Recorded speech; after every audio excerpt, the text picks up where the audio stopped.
Hello दोस्त। सब मेरी तरफ से और मेरे फैमिली की तरफ से आपको रक्षाबंधन की हार्दिक हार्दिक शुभकामनाएं। और इसी आज अच्छे त्यौहार को हम एक खुशी से सेलिब्रेट करेंगे।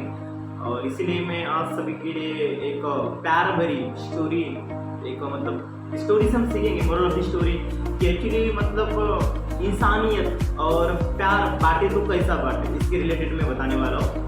तो एक गांव में एक राजा रहा करते थे और वो राजा ना दिन ब दिन मतलब उसकी जो एज है वो बीती जा रही होती है। तो वो तो मतलब 60-70-80 साल के लगभग मतलब वो हो जा रहे होते हैं दिन। तब जाकर राजा के दिमाग में एक चीज चलती है, यार मेरे गुजर जाने के बाद मेरे तो कोई संतान नहीं, मेरे तो कोई बच्चे नहीं, तो फिर इस राजा को चलाने वाला राजकुमार कौन होगा। तो एक थोड़ा कंफ्यूज होना स्टार्ट हो चुका था। तो तब जाकर दिमाग में आया तो अब राजकुमार बनाए तो बनाए किसको। तब जाकर सजेशन लेने के लिए वो मंत्री के पास पहुंचता है और मंत्री को बोलता है कि मंत्री हमें ना राजकुमार मतलब घोषित करना है, राजकुमार बनाना है, तो किसे बनाए, आपको क्या लगता है। तब जाकर मंत्रियों का मतलब कहने का मतलब ये होता है कि राजा जी आप किसी बच्चे को ना अडॉप्ट कर लो, जिनके कारण वो इस राज्य का, इस महल का वो राजकुमार बन सके। तब जाकर वो चीज़ उसको सही नहीं लगी। तब जाकर वो जो विद्वान लोग होते हैं उनके पास चले जाते हैं कि विद्वान जी मुझे बताओ कि आपको क्या लगता है कि हमारे राज्य के लिए राजकुमार कौन सा चूज करना चाहिए। तब जाकर विद्वान लोग ये बोलते हैं कि यार बहुत सारे मंत्री वगैरह हैं जो बहुत अच्छा है, क्वालिटी वाला है, सही है, तो आप उन्हें क्यों आप नहीं कर देते, एक चूज कर लो उसमें से और उन्हीं को मतलब राजकुमार राजा करके घोषित कर दो। तो तब जाकर ये भी थोड़ा अनकंफर्टेबल हो रहा था राजा को, ये भी चीज़ सही नहीं लगी।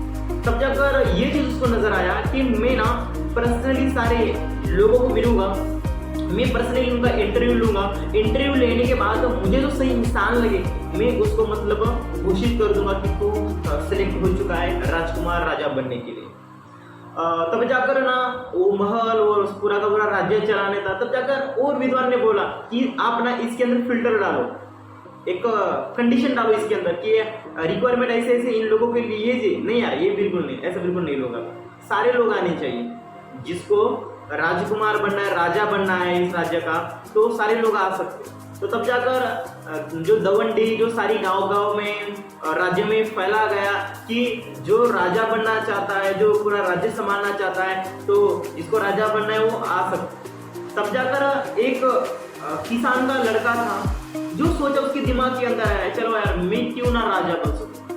तो तब जाकर उसके पिताजी को बोलता है कि मुझे ना राजा बनना है, मुझे ना इंटरव्यू देने के लिए जाना है। तब जाकर उसके किसान जो पिताजी है वो बोलते हैं कि भाई ये हमारी बस की बात नहीं यार, हम कहाँ बनेंगे राजा, हम तो गरीब है, हम तो किसान है, हम नहीं बन सकते। बट जिद्दत थी उस लड़के के अंदर, मुझे बनना है, पिताजी मुझे इंटरव्यू देने के लिए जाना है, एक चांस दो मुझे जाने दो। तब जाकर अभी कोई भी जो लड़का होता है वो ना मम्मी का दुलेरा होता है, लाडला होता है, तो मम्मी तो यार बात तो मान लेगी। तो मम्मी बोले अरे यार जाने दो यार, क्यों उनको रोक रहे हो, ठीक है लड़का बोल रहा है तो चलो जाने से कोई दिक्कत नहीं। तब जाकर अब लड़की के दिमाग के अंदर एक चीज आई, यार अब राजा के पास तो मैं जा रहा हूँ इंटरव्यू देने के लिए, बट ऐसे अट्रैक्टिव बनूं, एक इन्फ्लुएंस, राइट ना, इन्फ्लुएंस, क्योंकि बताया जाता है ना first impression is last impression. तो फिर क्या करो, तो अच्छा खासा पहनना सूट वगैरह होकर पहनने के लिए ना जाना पड़ेगा। तो फिर पिताजी बोलता है पिताजी ना मुझे थोड़ी ना पैसा चाहिए, ठीक है, क्योंकि मुझे थोड़ा सा सूट लेना है। तब जाकर ना पिताजी के पास पैसा नहीं था तो बाहर से जो पड़ोसन थे तो वहां से उन्होंने अरेंजमेंट करके पैसा दिया और उन्होंने जॉकेट ले लिया।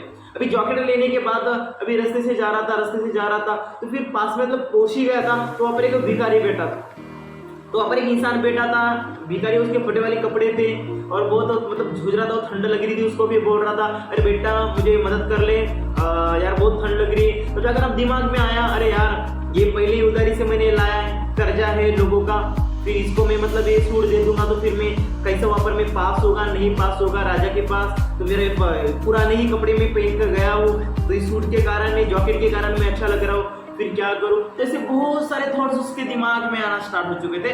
तब जाकर सोचा कि यार ठीक है इट्स ओके, अभी बहुत ठंड लग रही है, इसको मैं दे देता हूँ। तो फिर जो सूट निकाल कर कुछ सोचा नहीं, डायरेक्टली वो उसे डाल दिया उसके मतलब अंग के ऊपर, शरीर के ऊपर डालने के बाद ना फिर आगे जाता है। बहुत सारी भीड़ होती है उस महल के अंदर, इंटरव्यू चल रहा होता है, फिर बाहर ही बैठा होता है, 2-3 घंटे के अंदर उसका नंबर आता है। जब जाकर वो जाता है ना, जाने के बाद अंदर देखता तो कोई ही नहीं होता है, अंदर जाता है तो कोई ही नहीं होता है, और थोड़ी देर बाद एक इंसान आता है और इस इंसान को देखकर पूरा का पूरा शॉक हो जाता है। वो राजा और कोई नहीं होता है, जो भिखारी था बनकर जो बैठे थे ना, जो इंसान थे वही राजा होते हैं। तो अगर इसके हाथ कांपना स्टार्ट हो गया, मतलब पैर से नीचे की जो जमीन हो मतलब निकल गई, ऐसे लग रहा था उसको, ठीक है, क्या बोलूं क्या नहीं कुछ समझ नहीं आ रहा था। फिर वो बोला कि मतलब आप ही राजा हो? तो बोले कि हाँ मैं ही राजा हूँ। फिर वो उनके दिमाग के अंदर और चीजें चली, अरे यार अभी मेरे सिलेक्शन करेंगे ही नहीं करेंगे, क्योंकि मेरा ड्रेसिंग सेंस तो अच्छा नहीं, क्या होगा क्या नहीं। फिर बोले आपको वापरी जॉकेट लेना था तो फिर यहाँ से मांग लेते ना, मैं आपको दे देता। तो यार मुझे सबसे पहले राजा ऐसे चूज करना है जो लोगों की सेवा कर सके, लोगों के बारे में अच्छा सोच सके, जो लोगों को प्यार बांट सके। पर जब जाकर आपको मैंने वहां पर जो देखा था, जो चीज आपने की, तो मुझे ये भी पता था आपको देखकर कि आपकी मतलब कंडीशन नहीं होगी सूट लेने की। फिर भी जाकर आपने उधारी से सूट लाया होगा, गरीब हो, ये सारी चीजें मुझे नजर आया। फिर भी थोड़ा भी आपने सोचा नहीं, डायरेक्टली मुझे सूट आपने दे दिया। तो यही मानवता, यही चीजें, यही ह्यूमैनिटी, यही चीजें मुझे चाहिए।